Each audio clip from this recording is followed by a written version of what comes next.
In the name of the Father, and the Son, and the Holy Spirit. Amen. The Lord be with you. And with your spirit. My brothers and sisters, we offer this Mass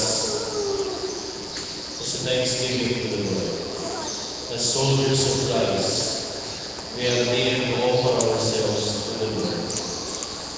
Let our hearts feel His presence. Let us acknowledge our sinfulness because we are nothing without God. To be less worthy, let us multiply ourselves. I confess, Almighty God, and you, my brothers and sisters, that I have committed sin in my thoughts and my words, in what I have done and what I have failed. Through my fault, through my most griefs. Therefore I ask the Blessed Mary, all the angels and saints, and to you, my brothers and sisters, to pray for me in the Lord. May Almighty God mercy on us, forgive us our sins, and bring us to everlasting life. Lord, have mercy. Lord, have mercy. Christ, have mercy. Christ, have mercy. Lord, have mercy. Lord, have mercy. Let us pray.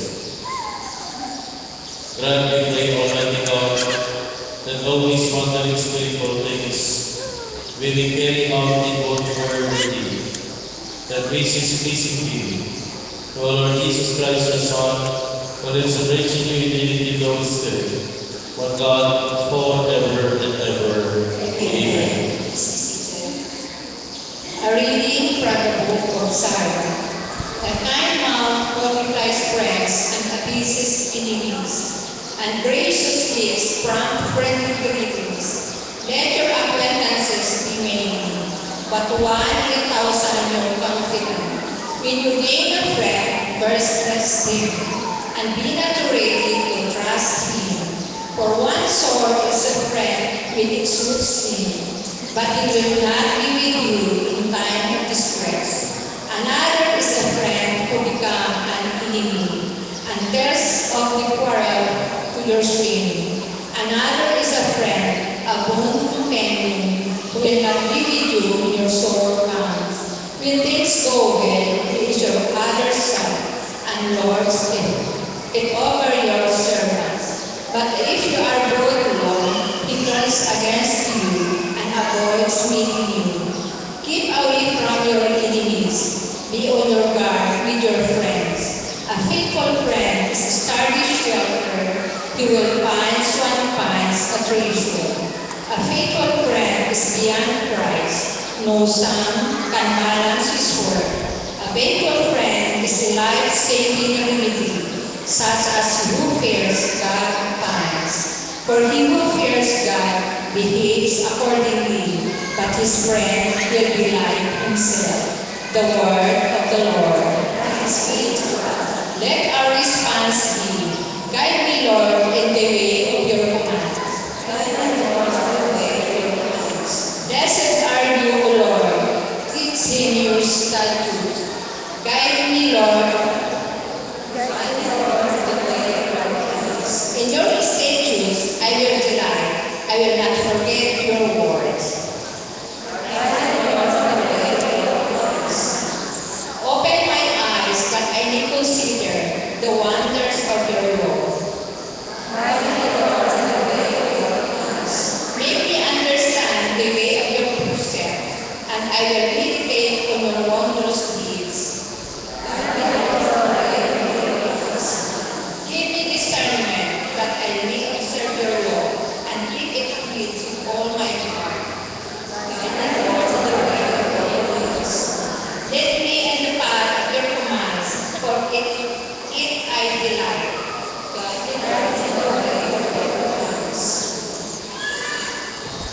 This one is not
Reading from the Holy Gospel according to St. Mark.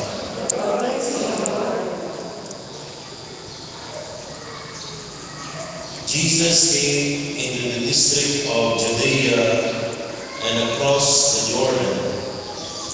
Again, crowds gathered around him, and as was his custom, he again taught them. The Pharisees approached him and asked, "Is it lawful for a husband to divorce his wife?" They were testing him. He said to them in reply, "What did Moses command you?" They replied, "Moses permitted a husband to write a bill of divorce and dismiss her." But Jesus told them, "Because of the hardness of your hearts, He wrote you this commandment. But from the beginning of creation, God made them male and female. For this reason, a man shall leave his father and mother and be joined to his wife, and the two shall become one flesh. So they are no longer two, but one flesh. Therefore, what God has joined together, no human being must separate." In the house, the disciples again questioned Jesus about this. He said to them, "Whoever divorces his wife and marries another commits adultery against her. And if she divorces her husband and marries another, she commits adultery." Brothers and sisters, the Gospel of the Lord. Praise you, Lord Jesus Christ.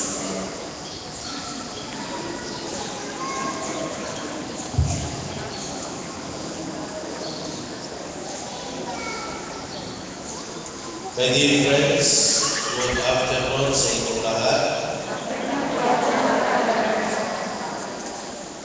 Bilang Paris priest na St. Pius V, bayan po ng Orbistondo, lahat po kayo ay welcome in our humble parish. No? Palagpagan naman ninyo.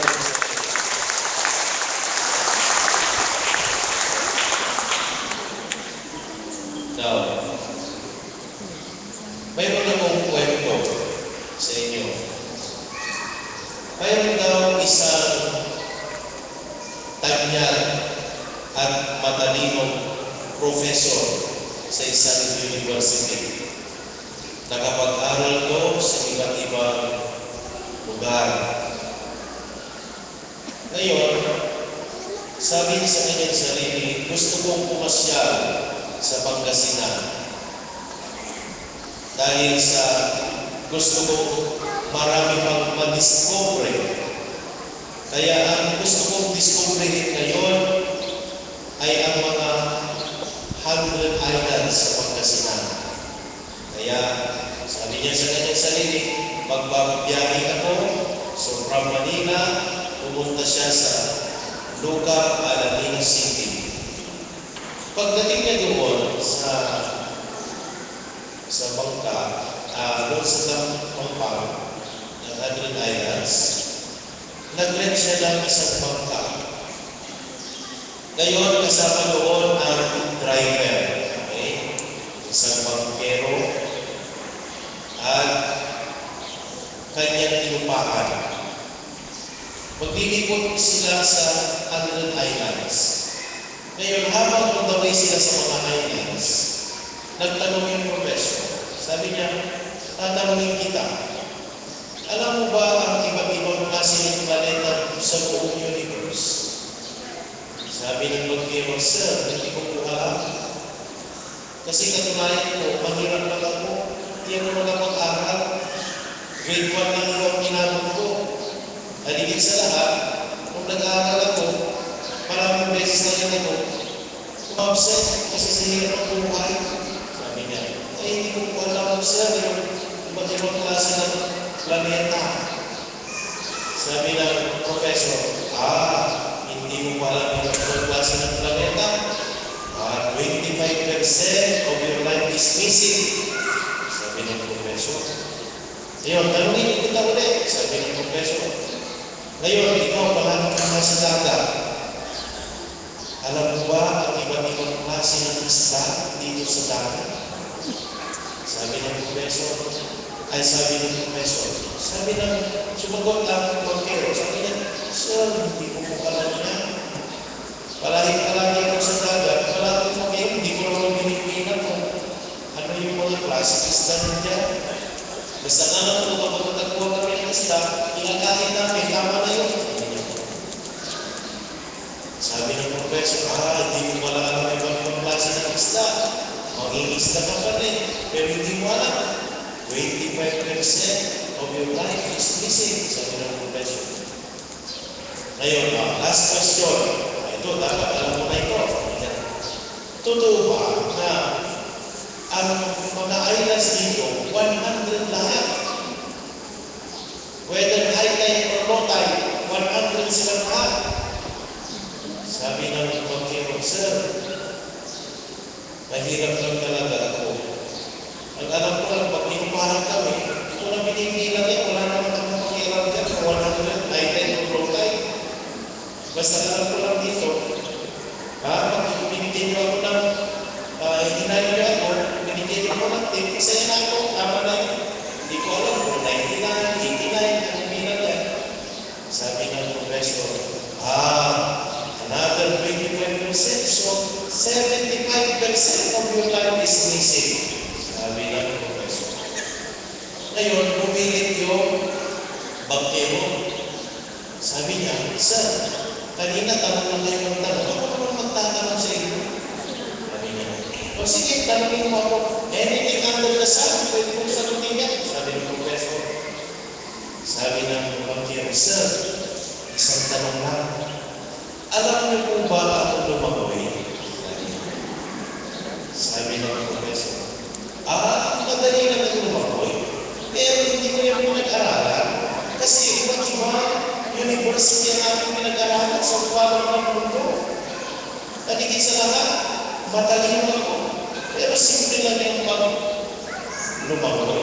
Kaya lang, hindi ko na yan mag-aralan. Kasi busy ako. Marami akong binasang libro. Ang dami kong napunta ng lugar. Sabi niya. Sabi ng professor, sabi ng pagkero, sir, di ko pala alam lumagoy. Bakit mo tinatanong? Sabi ng professor. Kasi sir, may problema tayo. Yung ating bangka, yung motor niya, nakasukan niya ng tubig, kumulungan-uga. In 5 seconds, baka nulubog na tayo. Sir, kung hindi mo pala alam lumagoy, 100% of your life is missing. My dear friends, minsan may mga importanteng bagay na nakakalimutan tayo.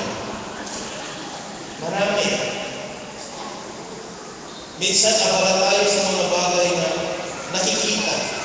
Mga bagay na trending ngayon. Ano? Trending. Minsan alam natin yung puso na tayo. Pero there are basic truth sa ating pagkakatoliko, minsan ay hindi natin alam. At kapag wala ito sa atin ang tatlong bagay nito, itong paniniwala nito, may tatlong paniniwala tayo na kapag wala ito sa inyo, 100% of your life is missing.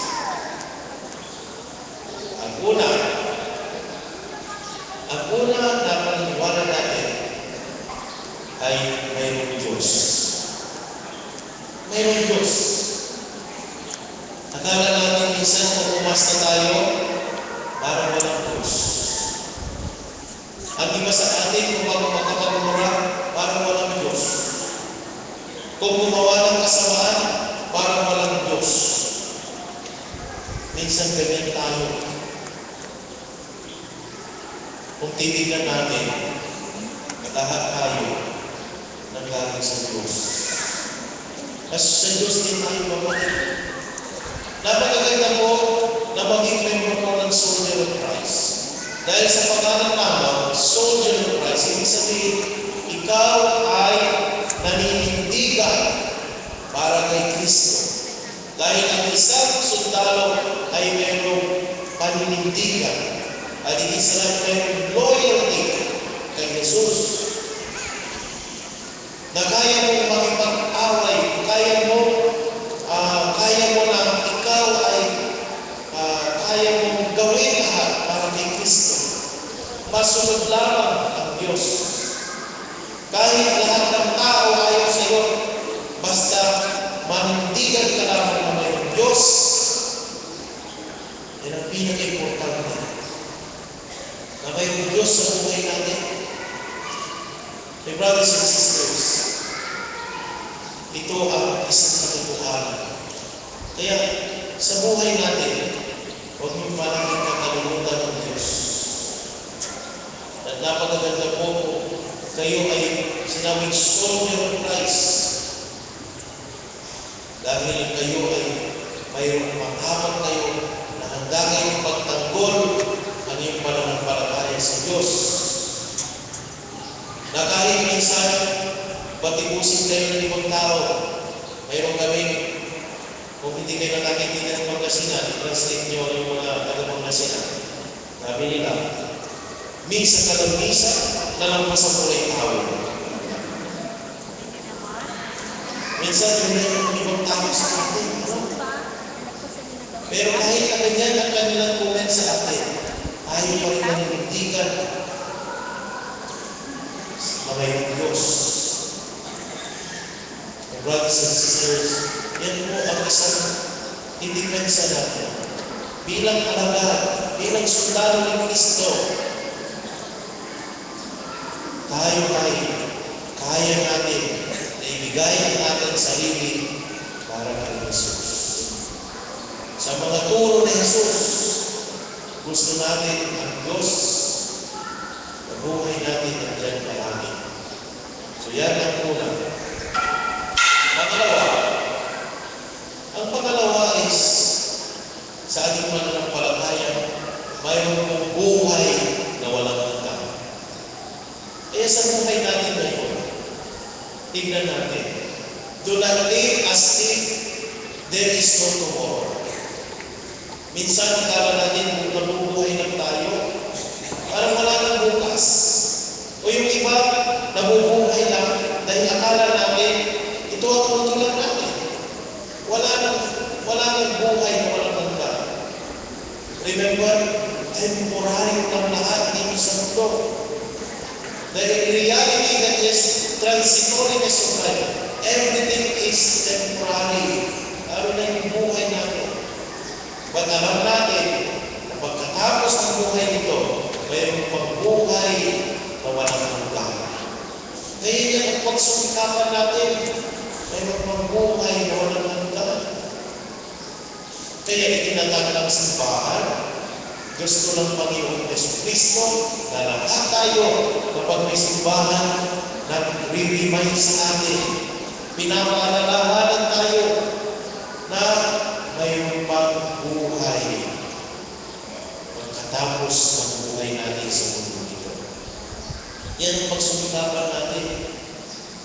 Na makapunta tayo doon. Tayo lahat magkaroon ng buhay na walang hanggan. Sino makapagbibigay ng walang buhay na walang hanggan? Ang Diyos. Ang Diyos lamang. Kaya huwag niyo nakalimutan. Even in our gospel today, kahit minsan, problema ninyo ang inyong married life, dito sa ating panghelyo, sa mga tao na iniwanan ng asawa, kinaliwanan ng asawa, lahat na may problema sa asawa, huwag kayong malungkot. Because all at the end of the day, after our earthly life, maging loyal lang tayo, maging faithful lang tayo sa puro ng Diyos, sa gusto ng Diyos, gagawin tayo ng buhay na walang hanggan. Sinabi ninyo, as soldiers of Christ, ang isang sundalo dapat faithful. Faithful kay Kristo. Dahil tayo ay mayroong gustong makamit at ang buhay na walang hanggan. Dahil mahal natin ang Diyos, yan ang ibibigay ng Diyos sa atin sa mga nagmamahal sa Diyos. At ang buhay na walang hanggan. There is eternal life. Okay? Huwag mong kakalimutan yan. Pangatlo, na huwag mong kakalimutan, mayroon tayong kaluluwa. Ang ating kaluluwa, minsan nakakalimutan namin. Kung halimbawa kayo, halos kumari ka lang soldier of Christ, pupunti lang yun. Sana sa susunod, may mga lalaki naman, i-record niyo yung mga asawa ninyo. Kung sumagabilang buhay, pagdasal na lang natin. Kung sumagabilang bahay, pagdasal din natin. Pero anyway, mayroon tayong kaluluwa. Totoo. Kung minsan, kung papaano natin kamahal yung ating katawan, ganun din dapat natin kamahal ang ating kaluluwa. Kung gaano natin inaalagaan ang ating katawan o mukha, ganun din ang pangangalaga natin sa ating katawan, sa ating kaluluwa. Diba, ilang beses kayo minsan na tumingin sa salamin sa isang araw. Minsan sa bag ninyo, kayo magsisinungaling, meron kayong dalang mirror, sa makeup ninyo, meron salamin. At minsan nag-park kayo doon sa ating sasakyan, doon sa harapan, sa tindahan. Tapos may mga dumadang tao, pupunta ng palengke. Hindi nila kasi tingnan. Pumunta sila doon sa sasakyan, nakala ko ang sinisilip, yung pala nagsasalamin. Minsan, masyado tayong conscious sa personal appearance natin, di ba? Tingnan natin kung yung buhok natin maayos. Minsan natin mapunuga, nag-make-up tayo, naliligo araw-araw, nagtututbrush, ang iba sa atin, yung mga iba, meron pa pumunta ng spa, meron pa magsusumba para sa Wednesday. Hindi natin kamahal ang ating katawan. Minsan kapag mayroon tayong sakit, papatingin sa doktor, inalagaan natin ang katawan. Meron kung gaano natin kaalagaan ang katawan, ganun din dapat ang ating kaluluwa. Huwag niyong kakalimutan. Kung ang ating katawan, binubusog natin ang pagkain, sa misa din, binubusog natin ang ating kaluluwa. Nakita ko kanina, mayroon kayong Bible. Diyan natin binubusog ang ating kaluluwa sa salita ng Diyos. Sabi ni Kristo, man does not live by bread alone, but by every word that comes from the mouth of God.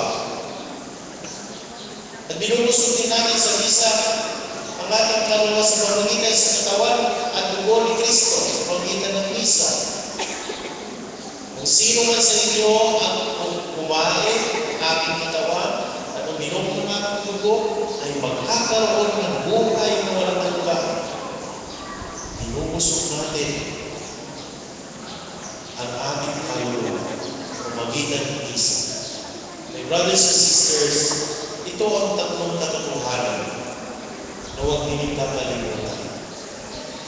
At ito, kapag hindi nyo kinalimutan ito, 100% ang buhay natin ay magkakaroon tayo ng buhay na walang hanggan. Nasa Diyos, mayroong Diyos, mayroon tayong buhay na walang hanggan. Pangatlo, mayroon tayong kaluluwa. Bilang soldiers of Christ, magpalagi tayo ng Diyos. At ito mga imahin natin, maging inspirasyon dapat natin ang ating inang Birhen Maria. Biglang isang tao, ang ating inang Birhen Maria, ay malapit kay Kristo. Ang soldier of Christ ay malapit din kay Kristo. Kaya ng ating Inang Birhen Maria. Maging modelo natin siya. At huwag natin kalimutan na si Maria, kinilaran niya ang Diyos, naniwala siya sa buhay na walang hanggan, at inalagaan niya ang kanyang kaluluwa. Tayo din, maging ating Inang Birhen Maria, mapalapit tayo kay Kristo. Amen. Please stand. Yung offer, handa na po. Yung offer. Prayers to the Yung faithful. offer po. Husbands and wives share with God's creation of new life. Our intercessions today center around the needs of parents and children. Always once, Lord, hear our prayer. That the church may become true in her vocation of defending the integrity of marriage and of the family. Let us pray to the Lord. That the government leaders and the legislators may enact laws and policies that build families rather than destroy them. Let us pray to the Lord. That families broken by divorce or separation may find support and understanding from people of their communities. Let us pray to the Lord.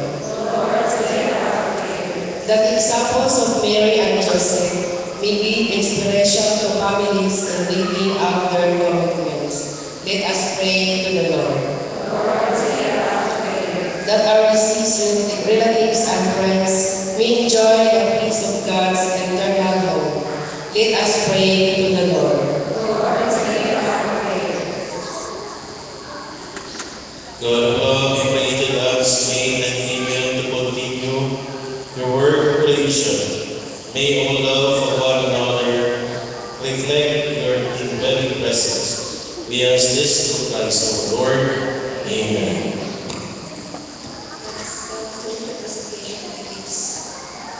Thank